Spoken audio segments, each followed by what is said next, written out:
ici en salle 1.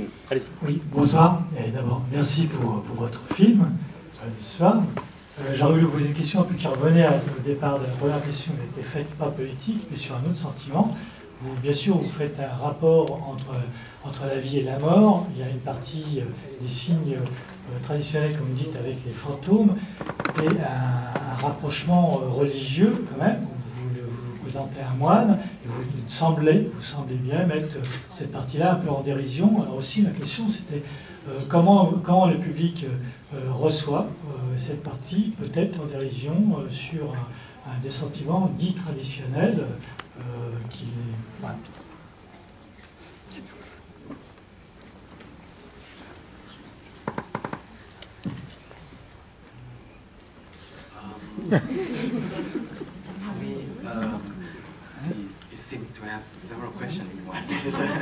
J'ai l'impression qu'il y a plusieurs questions dans votre question.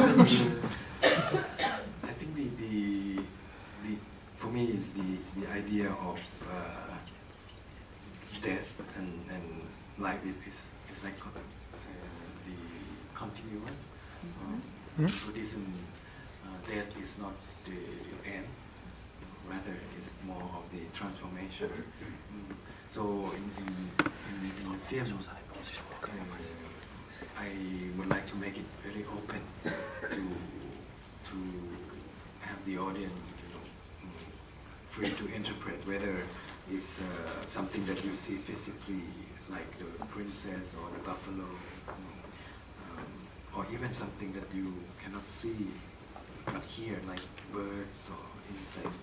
Whether those lives are, Uncle Woody, or even there's some audience in Thailand say, oh, he thinks that the whole movie is about Genjira, the older lady, about her life, actually, about her remember her past life. So that's why I'm really happy when people interpret in different ways. Oui, en fait, il faut savoir que l'idée de la mort et de la vie est quelque chose qui est vécu comme un continuum.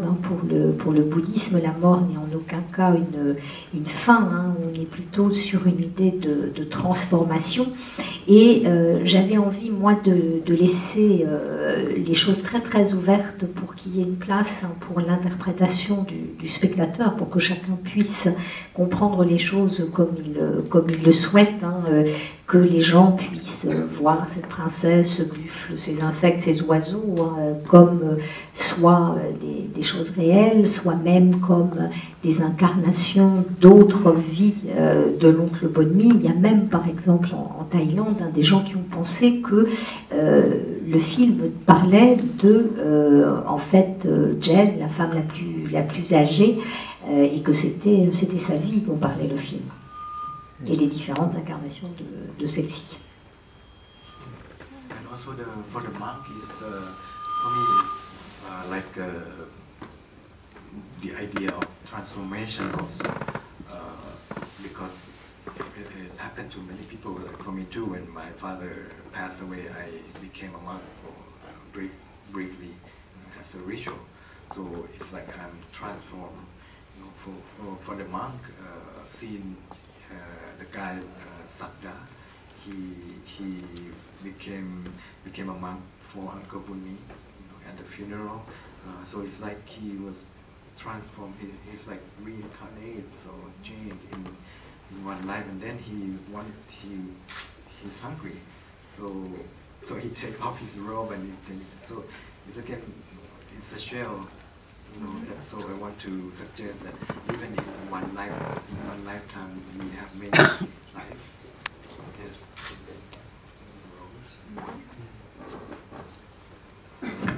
Oui, en ce qui concerne ce moine, c'est plutôt l'idée de la transformation. Il y a cette tradition que j'ai suivie moi-même d'ailleurs, qui fait que lors d'un décès, on devient moine pendant un certain temps. C'est un rituel, une transformation. Donc celui-là, il devient moine pour quelque temps pour l'oncle Bonmi. C'est comme, d'une certaine manière, une espèce d'incarnation particulière. Et puis tout d'un coup, il a faim, donc il enlève son costume de moine.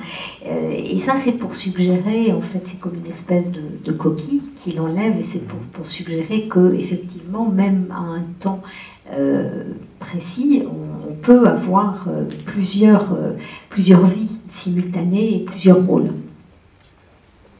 And also, in fact, because I use the same actor that has some kind of link to the previous film, so it's implied that cinema is about reincarnation as well, that they transform their role, or sometimes it's the same role, like this film is in fact happening before the previous film, for example, that he already become a monk. Yeah, so have this idea, and at the end, when they have out of body experience, when they see the double, and I want to suggest that the same thing, that to ask the question, or to have the audience think that what is reality, what is the path of line of life narrative, whether it's a karaoke bar, or whether it's in a hotel room that we are watching, or if the whole film is it the dream.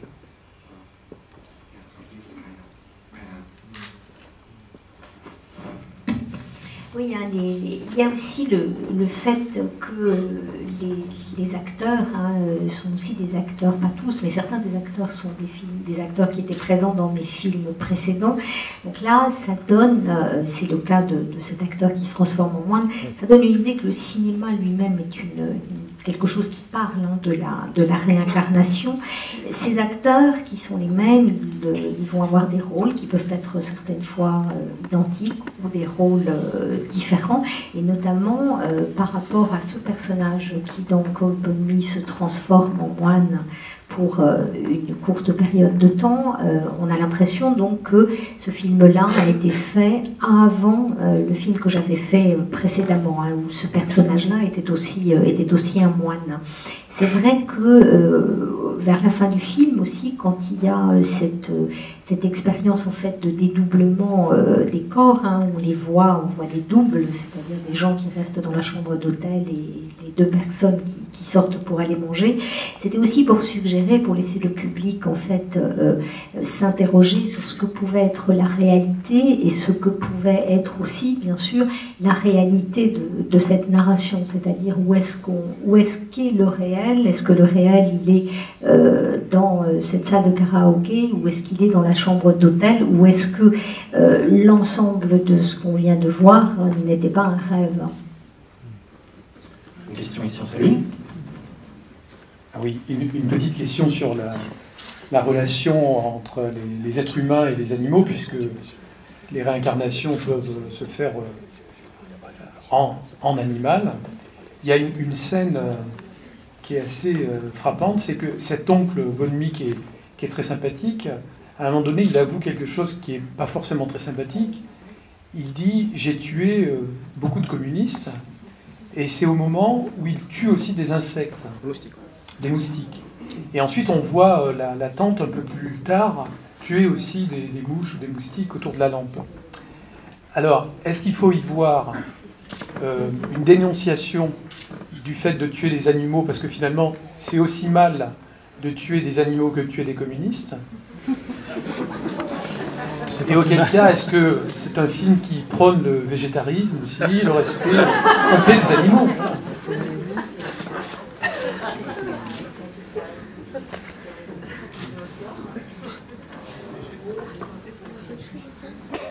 Thank you. It was more of the just reflection of the Thai society belief, and because in the Northeast, one of the major historical moment was during the 60s, when there's a lot of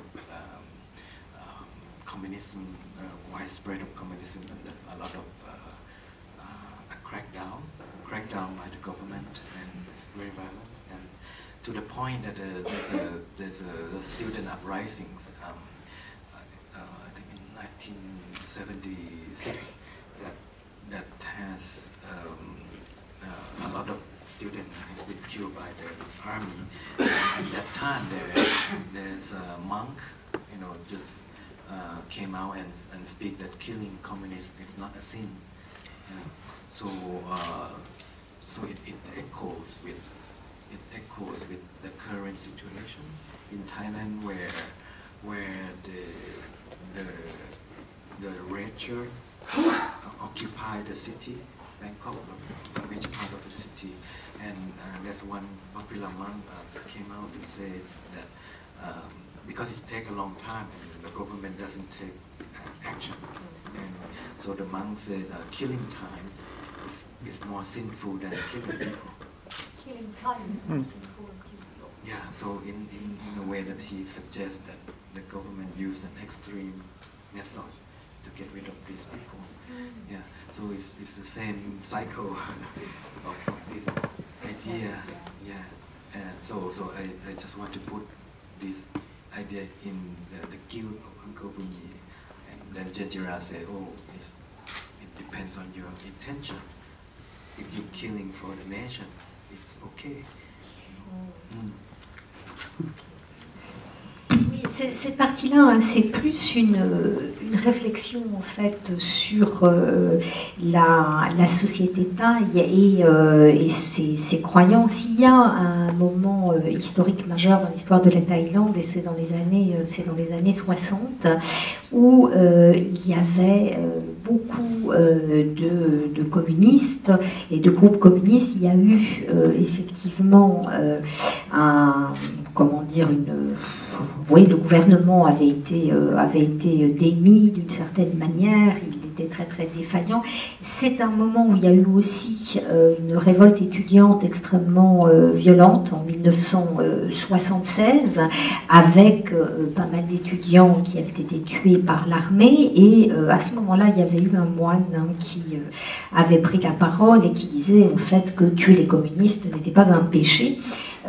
Pour moi, remettre ça dans le film, c'était mettre un écho à la situation actuelle de la Thaïlande, où sur une période de temps assez importante, les chemises rouges dont je parlais tout à l'heure ont occupé une large partie de Bangkok, et pendant très très très longtemps il ne s'est rien passé, le gouvernement ne réagissait absolument pas, et là encore il y a eu un moine qui est une figure assez célèbre qui a dit la chose suivante, que tuer le temps était un péché plus grand que de tuer les gens, comme si d'une certaine manière, par une absence de réaction et par une espèce de lent pourrissement de la situation, le gouvernement avait choisi la méthode la plus extrême pour arriver à venir à bout de cette espèce d'insurrection. Hein. Donc c'est un peu des cycles